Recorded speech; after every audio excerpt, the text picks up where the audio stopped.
Pero hindi dapat mag-worry si Chapame kasi English naman talaga yung ituturo natin sa bata, sa mga bata. Priority natin. However, they have to learn how to understand Tagalog pa rin kasi nga may Filipino subject sila at may Makabayan subject sila at may EPP. Alam mo yan ang nagiging problema eh. Alam mo yan ang nagiging problema eh. Good morning! Tumaba na siya, no? Oo. Gumanda. Gumanda. Mas gumanda. Eh, aditya to You guwapa. became more beautiful, Chamame. Aditya to muy guwapa, oy. Your mga ganito. Ang ganyan mga Christy, ano? Parang ano, Ako, mga ano lang yan, ginagamit lang pagka buwan ng wika. Kaya po. Nandito po tayo mga amigo, kasama po si Ma'am Christy, Principal ng Muslim University Philippines at syempre, ito na po, kasi alatayang tayo mga nakaraan eh, no? Yeah, we're too busy. Busy po talaga, kaya, Sobra. Kaya hindi ko po siya regarding po ito sa pagtatagalog mga amigo, kasi medyo confused si Chamame. Confused siya kasi, ang unang sagot, ang tanong niya ay bakit daw ang mga sa pinag-aaralan niya dito is more on Tagalog daw, yun ang sabi niya. More ba? More daw. More on Tagalog.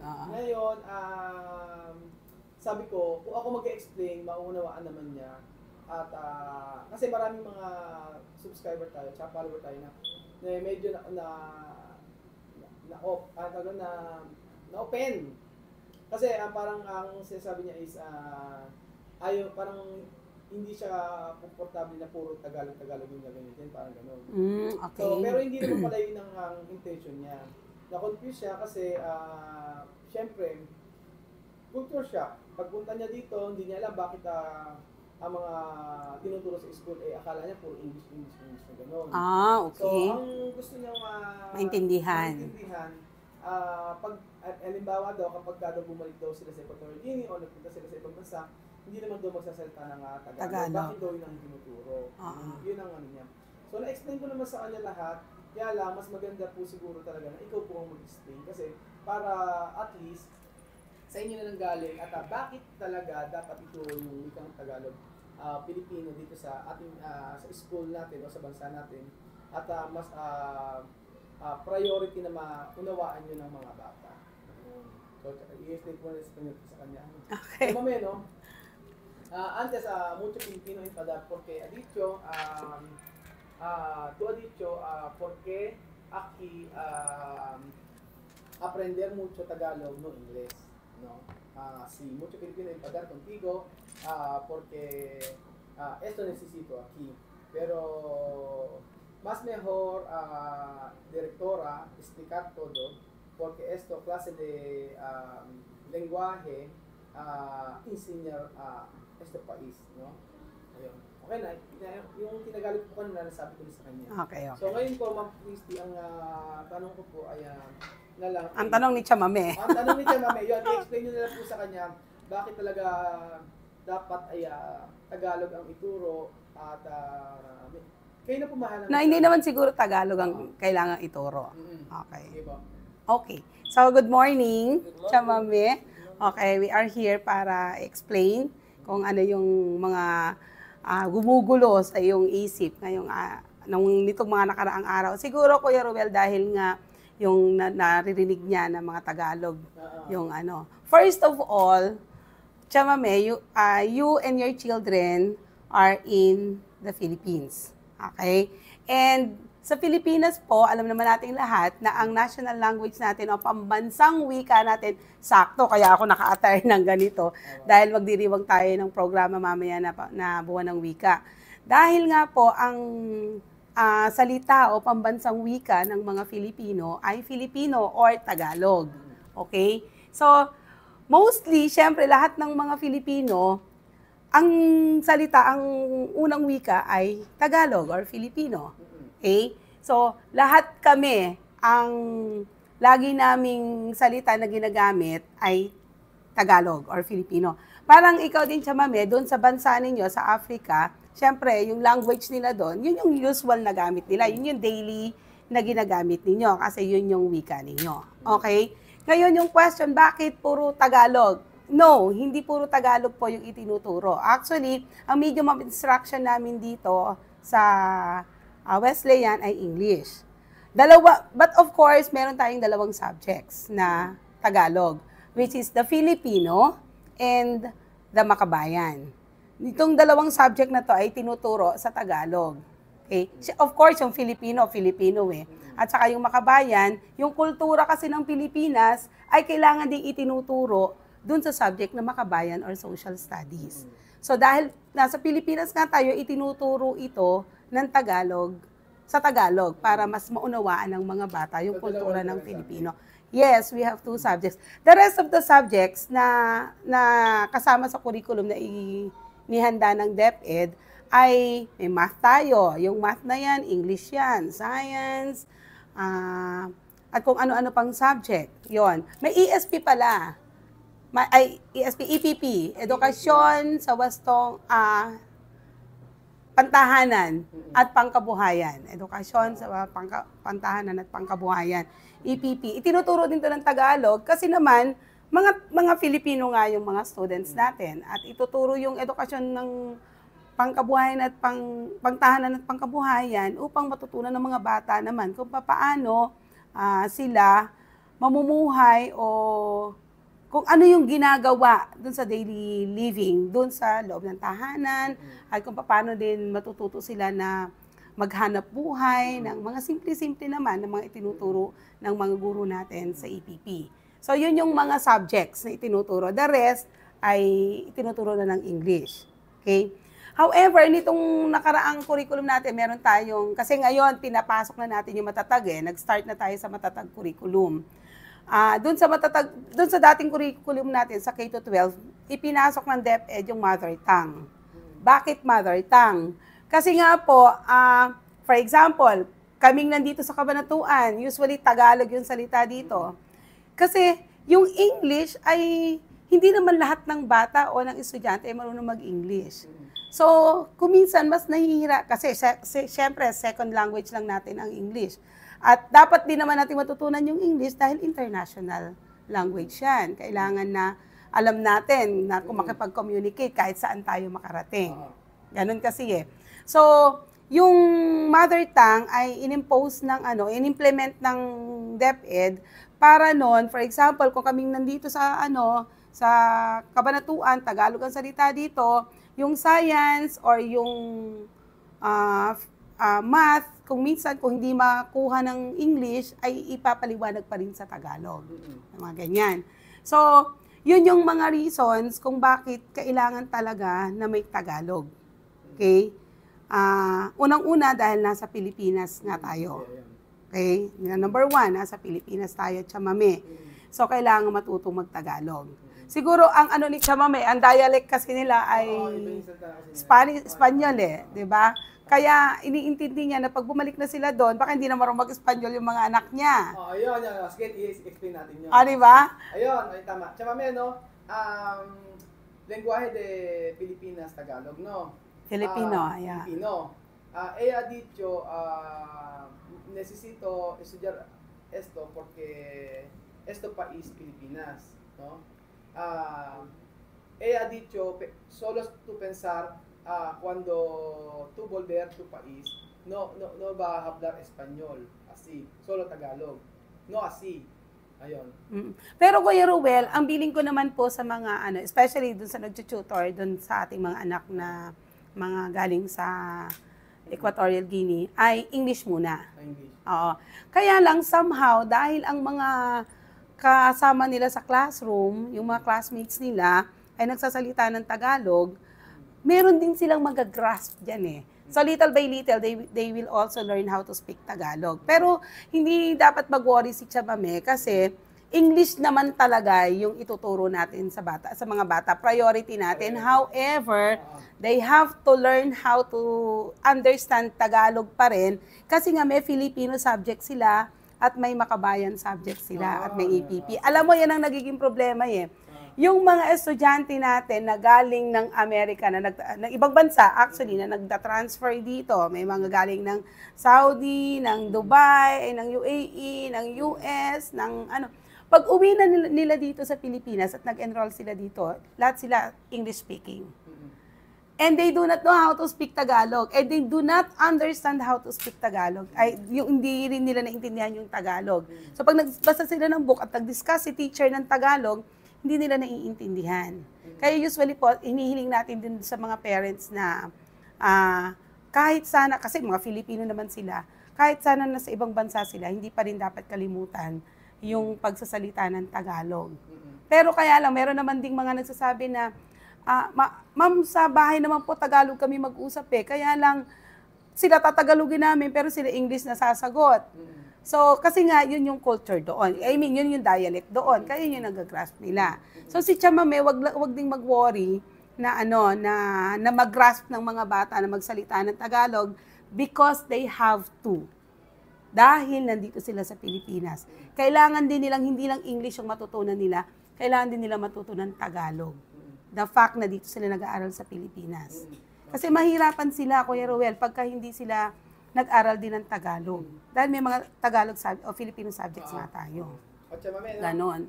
Dicho, no solo Tagalog enseñar aquí. Mucho inglés, matemática, no? Science. Science. Ano ba science sa Espanyol? Ciencia. Pero tú escuchar que ella dicho. Sí, escuché que ella dice. Naintindihan pa rin niya sinabi mo. Oh, very good. Naintindihan lahat. Ayun. No pensar mucho porque enseñar Tagalog aquí, pero hay mucho cosas aquí enseñar inglés también. Naintindihan pa rin sinabi mo. Yo cuando asunto de Tagalog, ese tema yo no quiero tratarlo más. Yo te diría que nosotros somos africanos. Basta lang... África y Europa tienen distintas, o sea, son diferentes al estudio. Pero lo voy a ostentar, lo voy a aceptar, porque los niños están aquí en Filipinas. Ahora tengo que aceptar. Yo lo voy a aceptar, estudiar el Tagalog. Pero normalmente mis niños tenían que estudiar. Hemos tenido debate de esto. Porque yo sé por qué lo digo. El Tagalog es lengua nacional, no es internacional. Nosotros en África tenemos español, lengua internacional. Sí, igual. Inglés, lengua internacional. Yes. Pero Tagalog es nacional. Sí. De donde debate que si uno viene en Filipinas está obligado a hablar Tagalog. Sí. Naintindihan na. Para comunicarse con los demás. Obligado, pero no yes. es una lengua internacional. Sí. Yo ya lo sé. Sí. Por eso digo que mis niños se queden estudiando. Naintindihan. Aunque estudiando Tagalog, como no estudiamos, que se queden estudiando. Ang galing niya, naintindihan na rin niya. Sabi niya, kasi ang Spanish ay national daw. Yes. Ang Pilipino at Tagalog national daw. Yes. Tapos, ang English ang daw, international. Yes. Naintindihan niya. Oo. Kaya daw dapat, sabi niya sa mga anak niya, mag-aral ng Tagalog. Yes, Oo. exactly. Kasi Kailangan. ng Christy Mabuti. Okay. So, kailangan talaga, kasi nga, nandito sila sa nationality ng Pilipinas. Kumbaga, kahit hindi nila nationality yung pagiging Filipino, pero dito sila nag-aaral Kaya kailangan din nilang aralin yun. Na matuto silang maki-communicate in Tagalog or in Filipino. Ang sabi niya sa akin, in-accept na. They have to accept. Kasi nga, nandito sila sa Pilipinas. Yes. Oo. Pero i-encourage din natin sila na kahit nagtatagalog yung mga anak, yung paring lengguwahe nila, sa bahay, pag sila, yung language pa rin nila ang kanilang gamitin. Yes. Dicho, ejemplo, cuando está en clase, hasta aquí, puede hablar español y Tagalog. También, pero cuando tú estás en casa, hablar español para no olvidar. Yes. Porque esto nacional lenguaje. Sí, yo lo sé. No pueden olvidar. No puede olvidar. No puede olvidar. Huwag nilang kalimutan. Porque cuando tú volver ahí, hablar Tagalog, hablar español, hablar inglés, está bien.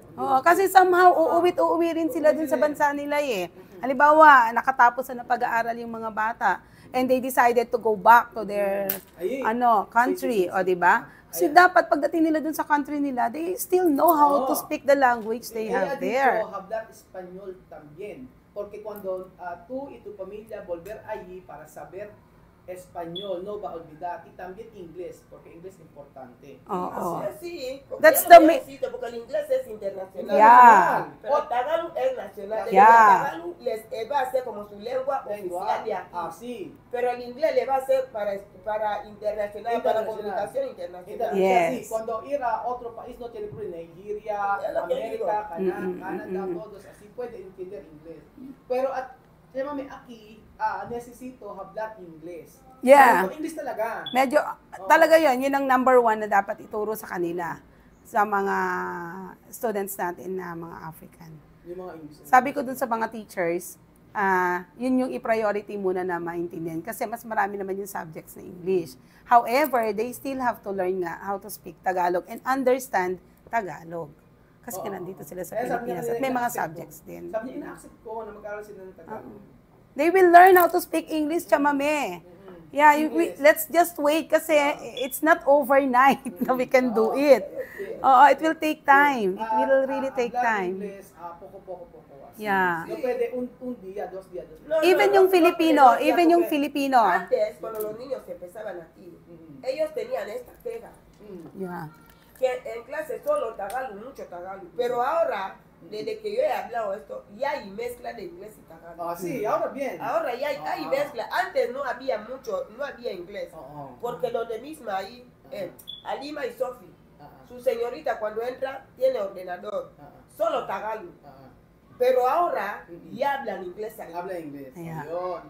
Dati nung kasi Ahora ya hablan inglés. ang na-observando kasi niya dati nung nagpupunta siya rito, at saka yung puro daw Tagalog na gano'n. Pero hindi pala, yung mali daw siya, ngayon daw English at saka Tagalog. Yes. Hindi lang daw niya kasi nauunawaan. Oo. Kasi sa totoo lang, kahit ako sumamalog ko sa kanya. Kasi parang inaano niya na, huwag kayo mag-Tagalog yung gano'n, parang gano'n. Hindi naman pala yung sabihin. Hindi, pero ano din, kailangan din yung communication na Tagalog eh. Pero ngayon, ako They have niya kasi to. talaga tinuturo talaga English talaga. Yes. Oo. Ako nga po i-advise ko dun sa nagtututor na pagka, for example, English yung language nila pag nagtututoran sila. Pero mag-Tagalog din. Kailangan i-Tagalog din. For example, kasi ano pa lang basic ang ituturo sa kanila For example, itong word na to, halimbawa, yung glass. So, may picture ng glass, and then may English na word na glass, and then there is Tagalog na baso. Para nun alam nila. Ganon. Kahit pag kinausap niyo po sila ng Tagalog, naiintindihan na nila. Oh, that's very good. Malagandang improvement na yan. Cuando yo hablar con Tagalog y también... Si Chamami nga, yung naintindihan niyo yung sinabi ko Cuando yo That's hablar con los niños misma, yo hablar Tagalog, entender. Sí, ellos entienden Tagalog, porque Tagalog es el aumentativo del español. Yeah. Sí. Yes. Es Very, aumentativo de yes. español, Yes. no diminutivo. Sí. Es aumentativo de español, porque hay frases que Tagalog tiene, Por eso- español tiene. Por eso fácil. Tú dices vaso, nosotros español dice vaso. Sí. Silla. Silvia, yeah. es aumentativo Sí. Yeah. de Tagalog. Sí. Oh, medyo same. May similarity. Sí, es Ejemplo, similar. tinidor. Sí. Kutsara. Yeah. Kutsara. Naintindihan na nila. At least, mas mainam po talaga sa inyo na narinig yung ini-explain natin. Oo. About po sa pagkasalita ng Tagalog. Kasi, miscommunication po between sa akin at sa kanya. Akala niya, gusto natin na magtagalog yung Oo, matutunan. hindi niya alam na- Nagwo-worry siya. Oo. Baka nga naman pag... Kasi hindi naman po siya nagpupunta kasi dito, kaya hindi niya alam yung talagang tinuturo. Oo. Kaya ganun. So at least maliwanag na at saka... Among 8 subjects, there were only 3 being taught in Filipino. Oo. Ang makabansa, EPP. 8 5 ay English yun. Oo. Computer. 3 lang yung Tagalog. Ejemplo, ciencia, inglés, matematika. 8 es todo aquí. Hay Tagalog. 5 todo inglés. 3 solo Tagalog. Sí, aunque aunque mucho Tagalog, pero un poco de inglés, para que ellos vayan también, no pueden estudiar algo en un día. Sí. Un Pero poco, van a escuchar, Ya. van a escuchar. Pero cuando está todo el día Tagalog, no van a saber no, inglés. no, 5 veces 5. Ahora ya Inglés. mezclan, porque Sofi, a Lima, ya lo dice mamá, ya no sabe el inglés. Porque antes solo Tagalog, cuando esta señorita entra solo Tagalog, todos los niños de la sala son filipinos. Y cuando ellos hablan solo Tagalog, ellos no van a aprender nada, van a sentar solo así Sí, sí. mirando. Pero- Pero ahora ya van mezclando, Mezclando. los niños ya van comprendiendo. Ah. Tú hablas Tagalog, Sofía está ahí. Cuando juega con los niños filipinos ahí, hasta él pregunta, Opo, él ya habla, sí, ya va habla, hablando, sí. porque Y ya también va inglés. comprendiendo. Y también Y inglés. también inglés. Ah. Ahora está bien. Sí. Ayun, sabi niya mami, okay na daw. Kasi dati daw kasi, ano niya yung, kala niya puro Tagalog na daw. Pero nung ngayon daw kasi nakamix na Tagalog, English, English. Ang mahalaga pala sa kanya ay maunawaan kasi na ano siguro siya na baka yung mga anak niya hindi Mag-Tagalog na lang, hindi na mag-English. hindi rin po yun. Yung baka hindi makaya ng mga anak niya, yung ganyan. Ah, kaya. Kaya nag-worry siya. No, kakayanin. kakayanin. Kasi in-encourage sila. Sabi ko, magaling yung mga anak mo kasi nakakasunod dyan. Ilang buwan pa lang naman. Kasi Ma'am Christy, kahit po si Miss Tagalogin niyo po siya, maintindihan niyo talaga. English din. Dapat sa English din, mas matutunan nila muna yun. Ang ano, yung Tagalog Miss, naiintindihan nila. Kasi nga close dun sa dialect nila. Kaya ganun yung Oo, Miss Matara may mga similarities. Nagkasalta na rin sila kahit pa paano. Oo. Like, opo. Oh, let's go. Dapat pala English muna. Oh, let's go. Oh, yan, mga ganyan. Pag sabi niya, tumigil ka. Pag nasa tumigil ka, kaya din ano sabi niya. Oo. Oo, ganun. Kaya, Okay naman yun. may process talaga. Hindi po pwede isang araw lang. Ay, hindi. Hindi It cannot be. Oo, lang ganun. Oo. Walang Kasi overnight na ano, development. naunawaan na ni Che Mami. At saka okay na. O, yun lang. Kasi talagang ganun. Pag na-culture shock talaga. Pero ang maganda ngayon, naunawaan niya lahat. Yung ano yung proseso ng buhay dito sa Pilipinas. And for sure kasi niyan, Kuya Rowel, 'di ba, ang maganda nga sa mga anak niya, mga marunong mag-Espanyol, matututo pa ng English. Kasi dumating sila dito, no English sila Kaya not sabi ko, single word, magkakagulan ng Spanish. 'di ba? So, okay na yung sila yung nag-uusap ng ng Spanish sa bahay. Pero nakikita niyo sa Pero, pagka naman din, paminsan-minsan, para din siya matuto na rin, mag-i-English na rin sa loob ng bahay. Ayun nga. O, yung mga ganun. Pero Dapat ganyan matututo. Oo. Yung, tingnan mo nga yung mga bata, nanonood lang ng TV, yun, mga English speaking na yung mga anak natin ngayon. Especially, yung mga nakababad Diba, sa Kasi kung tutuusin talaga, ibang-ibang ang mga bata ngayon. Before.